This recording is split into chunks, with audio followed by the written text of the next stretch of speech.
In the last few years, internet speed has gotten so much faster and data plans have become so much cheaper, so there's really no more reason to let internet slow us down. So right now we're going to have a look at the best wireless routers in our Gadgets War. Gadgets War.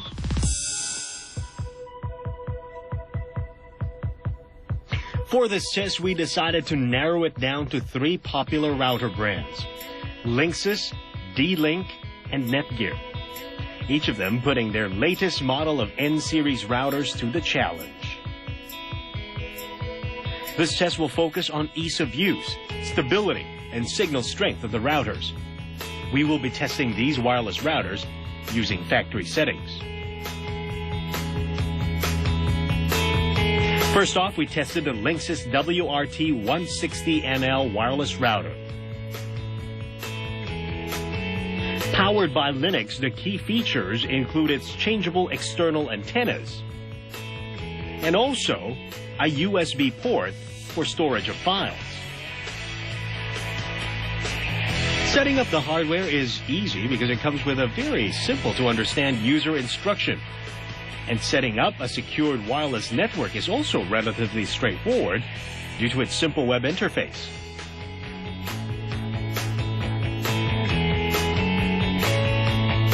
The first test is to see how stable and fast the wireless network works in a very short distance of 4.5 meters. Using a Fujitsu laptop that runs on an Intel 4965 AGN wireless adapter, we pinged the Linksys router to check for consistency. Over an amount of 10 packets sent, the result was an average of 1 millisecond response. In that same distance, we then did a speed test by downloading a 47 megabyte file from a network computer. The result was 53.9 seconds, just under a minute for that file download. Next, the NETGEAR RangeMax Dual Band WNDR-3700.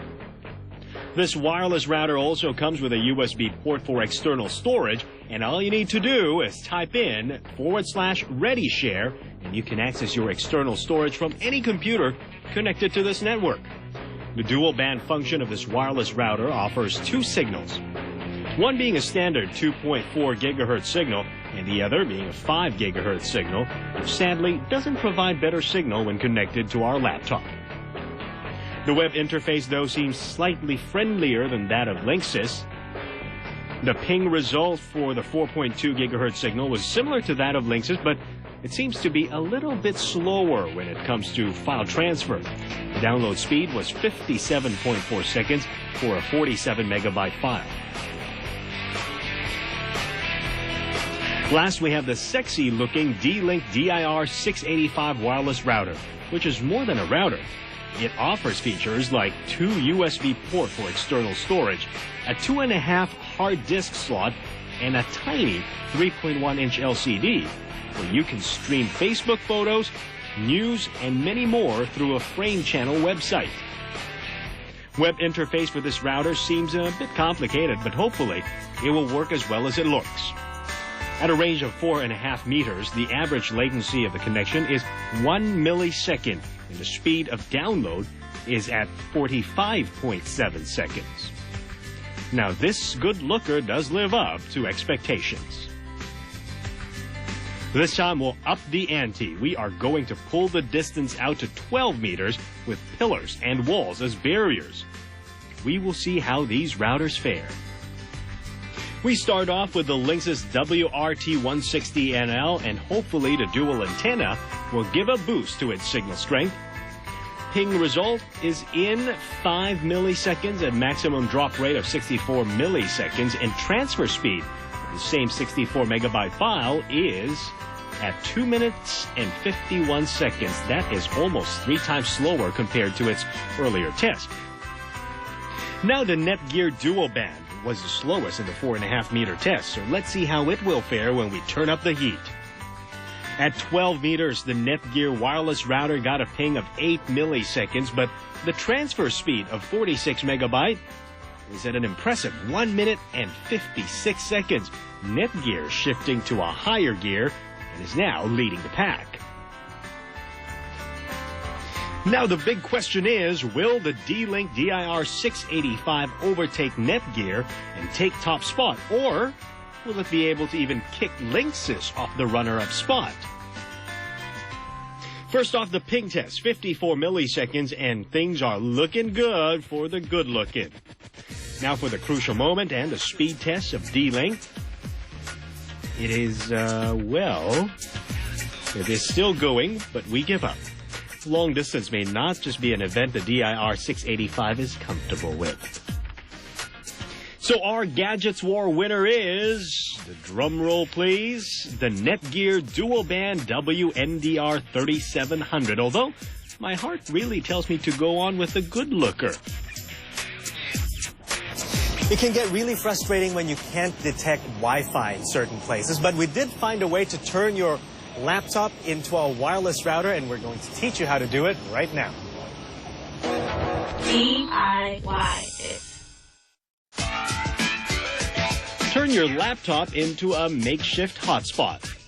It is a pretty simple process, and all you have to do is just not move away from your TV for a couple of minutes. Well, here is what you'll need. You need a laptop that can handle a wired network connection and also a wireless network. To start, plug your network cable into your laptop. Now get online and make sure you can actually surf. Then go to Network Places and click on the network connections. Right-click your wireless connection and choose Properties. Under Preferred Networks, click Add. Then on the network name, type in your preferred name for your hotspot. We will call ours, that's IT Spot. Under Network Authentication, change from Open to Shared, and just below it is the Data Encryption selection. Select Disable to share your internet connection to the world, or select WEP to secure your wireless network. When you are done, click OK, and your network should appear in this box called Preferred Networks. On the same page, click on Advanced and choose Computer-to-Computer Networks Only. Click Close. We are almost good to go, but we still need to do one more step, and that is to share our wired network connection so that the wireless network can link to the internet connection. Now navigate yourself back to the network connection page and right-click on Local Area Connection to access its properties. Now click on the Advanced tab. Under Internet Connection Sharing, check the box Allow other network users to connect through this computer's internet connection. And now click OK. You can check using your other internet devices to look at the list of available wireless network. You should be able to see your hotspot's name. Now click to connect. Now you can still stay connected even during your long coffee break. Technology, when it works, it solves problems, it improves our lives, and really makes living so much easier. When it doesn't work, it creates a whole new set of headaches. But whenever you encounter new technology, keep an open mind and give it a try. Who knows? Could be the next best thing, or at least the best thing that could ever happen to you. I'm Timothy Go. That's it.